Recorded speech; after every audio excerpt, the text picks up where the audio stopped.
right? The ARP command. This is showing you systems that are on your local area network, systems that you may have been communicating with. This is like a contact book for your devices.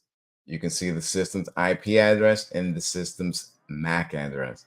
The system's IP address, the system's MAC address. The system's IP address, the system's MAC address. These are systems that have been locally communicating with us at some point, and they exist on our network. Okay, this isn't showing you active connections. This is like a contact book. I don't remember everybody's phone number, so I save their name, the IP address of my phone, with their phone number, the MAC address. The ARP table behaves like that for you, right? Class, we'll see that when we get into networking and when we're blowing up Wireshark and looking at the traffic going back and forth. It's going to make a lot more sense.